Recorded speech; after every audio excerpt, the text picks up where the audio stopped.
Hi everyone, welcome to this video. This is Aarti Mishra, one of the top and verified educator. आज के session में हम discuss करने वाले हैं कि कैसे आप अपने यूपीएससी सीएससी के मेन सिलेबस को बिल्कुल जल्दी ही समझ सकते हैं. Like in just 2 minutes you can understand कि आपका सिलेबस क्या है. बहुत लोगों को समझ नहीं आता कि भाई सिलेबस समझे कैसे, सिलेबस को डिकोड कैसे करें. बहुत सारे स्टूडेंट्स ने मुझसे ये बात पूछी कि मैम हमने सिलेबस तो बहुत बार पढ़ा पर कुछ समझ नहीं आता है, हम भूल जाते हैं कि क्या चीज़ जीएस पेपर 1 क्या होता है, जीएस पेपर 2 क्या होता है, ये जीएस पेपर 3 क्या होता है, मतलब क्या होता है, कैसे इसको रिलेट करें, कैसे इसको समझें. तो मैंने ये वीडियो इसीलिए बनाया ताकि एक लेमैन लैंग्वेज में, एक सिंपल लैंग्वेज में मैं आपको ये समझा सकूं कि भाई सिलेबस है क्या. मेंस का सिलेबस, उसमें बहुत सारे पेपर हैं. अब आप कंफ्यूज हो जाते हो कि यार 7 पेपर हैं, अब ये सातों पेपर में है क्या क्या और उसमें पूछते क्या हैं. ठीक है, तो एक लेमैन लैंग्वेज में सिंपलिस्टिक तरीके से मैं आपको अभी आपका यूपीएससी का मेंस का सिलेबस समझाना चाहती हूँ. ठीक है, आप पहले तो एक चीज़ समझो कि आपका जो ये यूपीएससी सीएससी का सिलेबस होता है, ठीक है, इसमें मेंस में आता क्या है. ठीक है, मेंस में पहले तो ये समझो आता क्या है. देखो, इसके ना 4 हिस्से हैं, देयर आर 4 पार्ट्स. इसको हम 4 पार्ट्स में समझेंगे तो आपको फटाफट समझ में आएगा.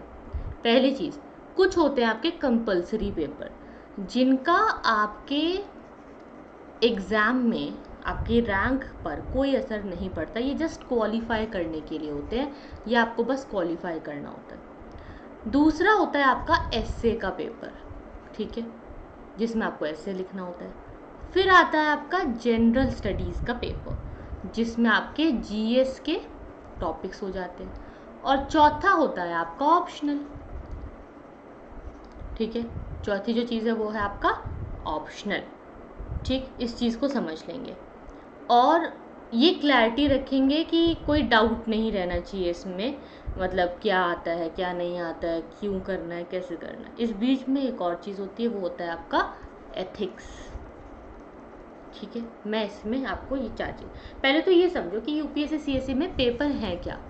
ठीक है, आपके यहाँ पे कंपलसरी पेपर भी होते हैं, आपके यहाँ पर एस्से के पेपर होते हैं, जनरल स्टडीज़ का पेपर होता है, एक ऑप्शनल का होता है, एक एथिक्स का होता है. ठीक है, तो हमें यहाँ पे कितनी चीज़ें समझनी है, हमें यहाँ पे 5 चीज़ें समझनी है. ठीक है, लेट्स अंडरस्टैंड. पहली चीज़ से शुरू करते हैं. मैं आपको कलर चेंज करके बता दूंगी ताकि आपको थोड़ा क्लैरिटी रहे कि है क्या. पहला कंपलसरी पेपर की बात करते हैं, जैसे सिर्फ क्वालिफाई करना होता है. एक होता है इसमें इंग्लिश का पेपर और एक होता है कोई भी इंडियन लैंग्वेज. ज़्यादातर लोग हिंदी ले लेते हैं. ठीक है, कोई भी इंडियन लैंग्वेज का पेपर होता है. इसमें आता क्या है, सिंपल ग्रामर आती है, ट्रांसलेशन आती है. ठीक है, जैसे इंग्लिश ग्रामर, हिंदी ग्रामर आपने पढ़ी होगी, तो इसमें ग्रामर और ट्रांसलेशन होती है. जस्ट ये आपको क्वालिफाई करना होता है और कुछ नहीं. फिर एस्से के 2 पेपर होते हैं, पेपर 1 एंड पेपर 2. इसमें आपके एस्से आती है. एस्से क्या होता है, जिसमें कोई टॉपिक दिया जाता है आपको और आपको उसके ऊपर एक पूरा का पूरा निबंध लिखना होता है. इंट्रोडक्शन, मेन कंटेंट, कंक्लूजन, पूरा. ठीक है, फिर आते हैं आपका जीएस. जीएस के अंतर्गत वैसे तो आपके इसमें 4 पेपर होते हैं, बट जो चौथा है वो तो एथिक्स है. ठीक है, जीएस पेपर 4 जो है वो तो एथिक्स है. तो जीएस के पेपर 1, पेपर 2 और पेपर 3 को हम लोग समझेंगे, क्योंकि जो चौथा है जीएस पेपर 4 वो तो एथिक्स वाला है. ठीक है, वो तो मैंने यहाँ पे लिख ही दिया है आपके लिए. इसके लिए सिर्फ एक लेक्सिकन की आप बुक पढ़ लो और कुछ केसेस पढ़ने होते हैं, काफ़ी है. लेकिन हमारे लिए ये तीनों को जानना ज़्यादा इंपॉर्टेंट है, क्योंकि स्टूडेंट्स को ये 3 समझ नहीं आते. जीएस पेपर 1 में क्या आता है, जीएस पेपर 2 में क्या होता है, जीएस पेपर 3 में क्या होता है. ठीक है, तो जीएस पेपर 1, जीएस पेपर 2 और जीएस पेपर 3 का सिलेबस मैं आपको समझाऊंगी. और एक और चीज़ होती है ऑप्शनल. ऑप्शनल का मेरे को कुछ समझाने की ज़रूरत नहीं. ऑप्शनल के आपके 2 पेपर होते हैं, पेपर 1 एंड पेपर 2. तो ये ऑप्शनल जो भी आप चूज़ करते हो उसके आपके 2 पेपर देने होते हैं आपको. लेकिन ये समझना ज़रूरी है, यहाँ पे ये स्टूडेंट्स ना यहाँ पे अटकते हैं, ये क्या है. ठीक है, स्टूडेंट्स यहाँ अटकते हैं कि ये है क्या, ये जीएस का 1, 2, 3 पेपर क्या होता है, जीएस पेपर 1 क्या होता है, जीएस पेपर 3 क्या होता है. ठीक है, ये चीज़ है जो स्टूडेंट्स को समझ में नहीं आती है कई बार. So let's understand this. Paper 1, paper 2 और पेपर 3 मैं ऐसे लिख देती हूँ आपके लिए, और आपको समझ में आ जाएगा क्या है। सबसे पहले तो ये समझो, जो जीएस का पेपर 1 है उसमें क्या क्या है। ये 250 मार्क्स के होते हैं सारे पेपर, पहले तो ये समझ लेना। 250 मार्क्स, 250 मार्क्स और 250 मार्क्स, ये क्लियरिटी होनी चाहिए आपको, ठीक है। तो जीएस का जो पेपर 1 है उसमें 3 सब्जेक्ट्स हैं। आपकी पूरी की पूरी हिस्ट्री है, ठीक है, प्लस आपकी पूरी की पूरी ज्योग्राफी है उसमें, ठीक है, पूरी की पूरी ज्योग्राफी है, प्लस उसमें आपकी सोसाइटी है, ठीक है। सोसाइटी को कई बार लोग हिस्ट्री का पार्ट भी मानते हैं। अब पेपर 2 को समझो। पेपर 2 क्या है? पेपर 2 है आपका क्या, पूरा का पूरा polity, constitution and current affairs. इसमें आपका एक पॉलिटी, कॉन्स्टिट्यूशन, इंटरनेशनल रिलेशन, ठीक है, इंटरनेशनल रिलेशन हो गया, आपकी एडमिनिस्ट्रेशन, गवर्नेंस, सब कुछ आ गया, ठीक। तीसरा पेपर 3 क्या है? इसमें भी आपके 3 सब्जेक्ट्स हैं, environment plus ecology plus science and technology, ठीक है, सिंपल एज दैट। ये है आपका सिलेबस। अगर कोई आपको बोले जीएस पेपर 1 में क्या आता है, तो आप बोलोगे हिस्ट्री और ज्योग्राफी। जीएस पेपर 2 में क्या आता है, तो पॉलिटी एंड करंट अफेयर पूरा आता है। जीएस पेपर 3 में क्या आता है, एनवायरनमेंट, इकोलॉजी और साइंस एंड टेक्नोलॉजी आता है। ये क्लियर होना चाहिए पहले। ये चीज़ अगर आपको क्लियर है तो आपको कोई डाउट नहीं आएगा। लेकिन इसको मैं थोड़ा और एक्सप्लेन करके आपको समझा देती हूँ कि ये कैसे वर्क करता है। जब हम बोल रहे हैं हिस्ट्री, तो हिस्ट्री में सब कुछ इंक्लूडेड है।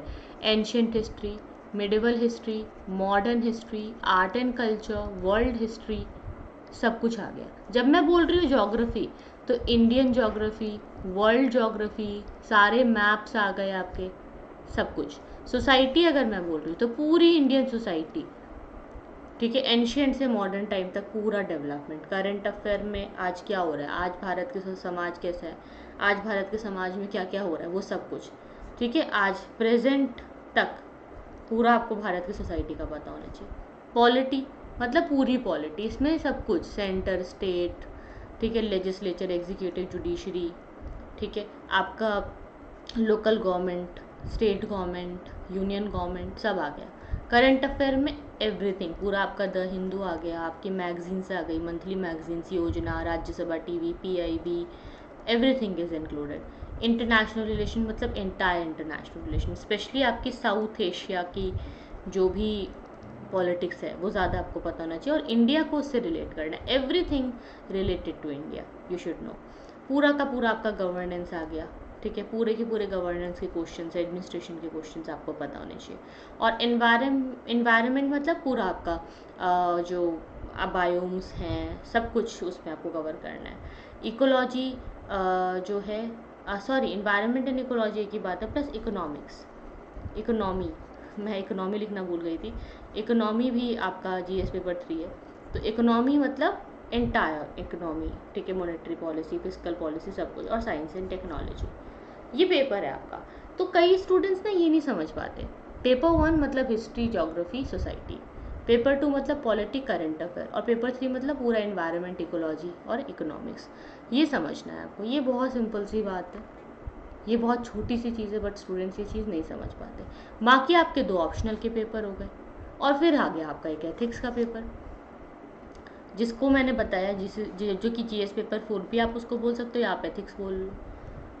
दैट्स इट, इतना ही है आपका मेंस का syllabus. This is your UPSC main syllabus. I hope आपको ये वीडियो समझ में आई हो, आपको क्लैरिटी आई हो कि सिलेबस है क्या, और आप समझ पाओगे।